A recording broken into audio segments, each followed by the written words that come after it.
done anything special today? Normally, some people get a day off work. Uh, It's their birthday. I woke up a little bit earlier to have a big breakfast. That was it, really. Was that your birthday treat? That was my birthday treat. Big, full-on English breakfast. Okay. That was it, really. Got a couple of gifts and got a couple of friends over. But that was it. That's all I could manage. Scrambled eggs or boiled eggs? Oh, I'm more of a scrambled eggs. Yeah. You have the full-on sausage, bacon, everything. Everything. Danish bacon. Yeah. That's the only, yeah. And are you excited about tomorrow? Tell us your thoughts going into this game, because we're getting to the business end of the Europa League now. Yeah. It's starting to crank up a bit. No, yeah. I think for us personally, for me personally, it's been a very important tournament.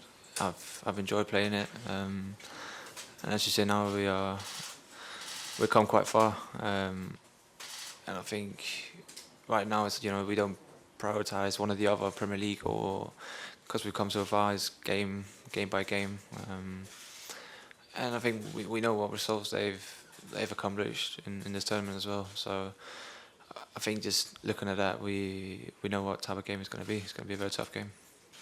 And has this tournament kind of helped with your understandable frustrations, if you like, and you've not been playing so many Premier League matches? How has that all fit into place over the course of the season? Yeah, for me, like I said, for me personally, all the cup games and the Europa League this season's been very important. That's what kept me up to speed. Obviously, I want to play every game, but as you said, this has taken the frustration a little bit out of it. Getting playing time and stuff. So it's been helping me a lot. Go to the gentleman at the back, and then we can come forward. Andreas, I'd like to ask you, what do you know about Slavia? Do you have any time to study? I'm maybe the wrong person to ask that. I don't watch a lot of football, but like I said, checking the results and the video we're watching up to the game, we know it's going to be a tough game. The only thing I really know, I've played here as under 21 player in the Euros. That's what I really know about being here.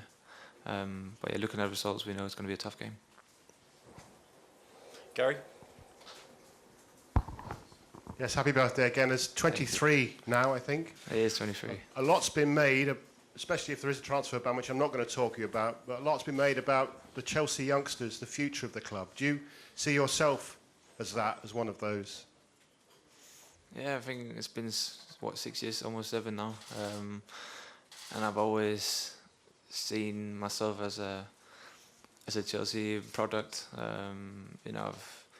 We're a couple here now. Callum, me, and Ruben. I played with Ruben since I was 16, and for me it hasn't changed. I still see myself as a Chelsea player, as a Chelsea product, and hopefully I'll keep being that. Tony? It seems now that Callum and Ruben getting more regular chances, and it does seem that things have slightly changed and that there might be more opportunities coming ahead for a lot of the younger players. Is that exciting for you? I mean, do you want to be part of that new group coming through, don't you? Yeah, if I'm not playing, you get jealous, don't you? And you sit there and watch. But as I said, we are hungry to play, all of us, and everything we work for every day, we wake up to, get in the team. So obviously that makes me more hungry, and we're still young, we know that, but we want to play. Andy? A lot gets said by lots of managers about games being condensed, Monday night for Chelsea and then Thursday night. At your age and with your ambition, could you quite comfortably play on a Monday and a Thursday, or would it put a strain on you, or could you handle it easy? I think there's a lot of players who feel like the second day is always the worst, because I don't know why, that's just how it is. So the games are close, but I'm still young. When I was 15, you played 2 or 3 games a day, in tournaments. So it is different now. It feels different now. It takes longer time to recover. So sometimes the games are are close to each other. So I don't know what to say. I don't want to say anything bad, but it is close. I presume you'd be quite happy to have played Monday and tomorrow. Exactly. Yeah. Nizar? Andreas, could I ask you about the competition between you, Rudiger, and David Luiz? I just want to see how you sort of approach that and trying to maybe get a few more games off those guys. No, it's always healthy competition in the team. We try to push each other.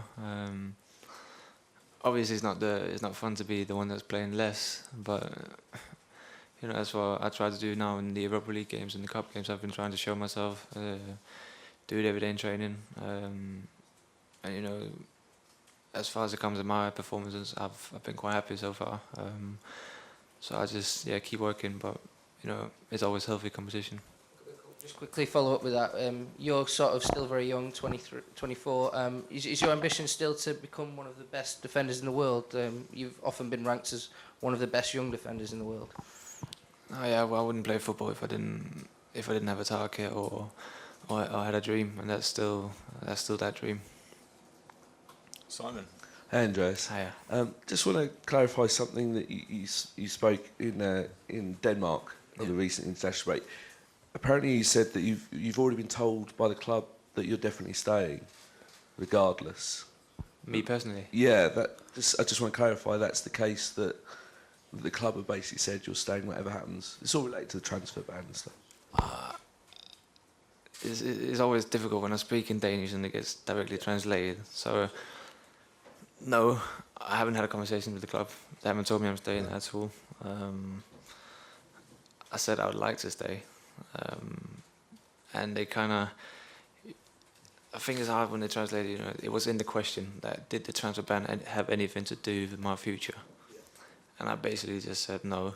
I haven't really thought about it, but I can tell you now, no, there's been no conversation. The club hasn't given any signals or anything.